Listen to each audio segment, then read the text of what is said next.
Hi, today we're talking about food allergens. The reason why this is important to me is because we found out that our baby is allergic so far to two things. And one of those two things is an allergen that I didn't even know was an allergen. So here's a list for you.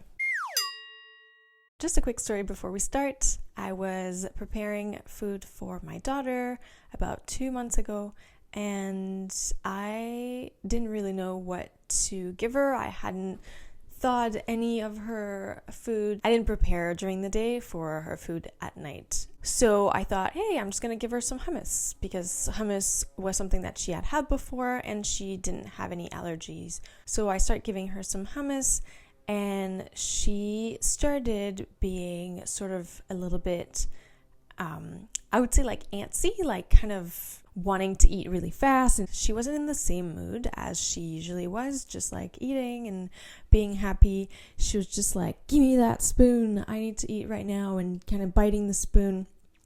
So she had a bunch of hummus all over her face. So I started wiping it just to see like, is there something going on?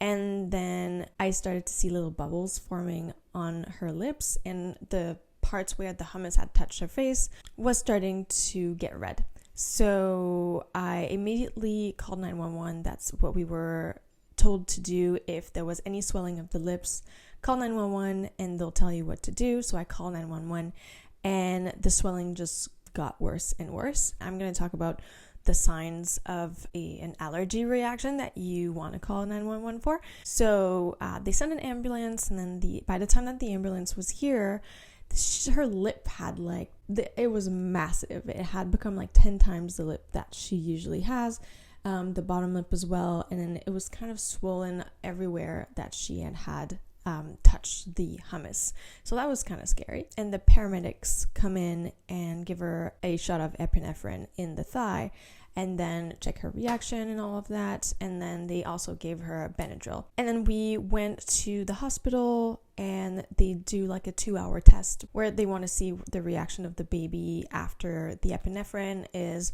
the swelling going down? Is she still breathing well? Is she kind of falling asleep, like getting drowsy? They checked everything. We ended up being able to go home that night just after maybe like 2 hours of mostly waiting and waiting to see if the swelling would go down and the reaction would disappear.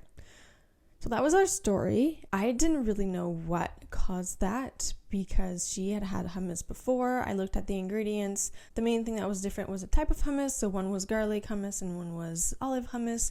So I thought, is she allergic to olives? Anyways, we went to see an allergist, and they basically said that the first time that the baby is consuming the allergen, they might not have a reaction, but it might build up. So the first time that she had hummus, she didn't have a reaction, but that the second time she had the massive reaction. So maybe her body was now like, oh, that's what it is. No thanks. So that was a crazy experience. I hope this never happens to you, but however you introduce the allergens, I just wanted to give you a list. So here we go. By the way, the list was pulled from kidshealth.org, so it's a legit list of allergens. You have milk, eggs, peanuts, soy, wheat, tree nuts, like walnuts or cashews, fish, shellfish. In the shellfish family, you have shrimp, crayfish, crab, lobster, clams, scallops, oysters, and mussels. And then you finally have sesame, which is found in hummus because hummus is made with tahini and tahini is made with sesame seeds. Now, I mentioned a few of the signs that told me I had to call 911. I have a list here just in case it's helpful. We were told by our care provider that if your baby is experiencing any of those symptoms, just call 911 because you never know how fast it can ramp up. I'm going to list those symptoms. So you have wheezing, trouble breathing, coughing, hoarseness, throat tightness, belly pain. That's going to be hard to tell in a newborn if they can't tell you. Vomiting, diarrhea, itchy, watery, or swollen eyes, hives. I'm going to put a photo right here. It's different from just a a rash. So if it's just a rash, we were told just give the food that is giving a rash more often and their body will get used to it. If it's hives, then that's something completely different. Swelling, so any swelling of the face, any swelling of the lips.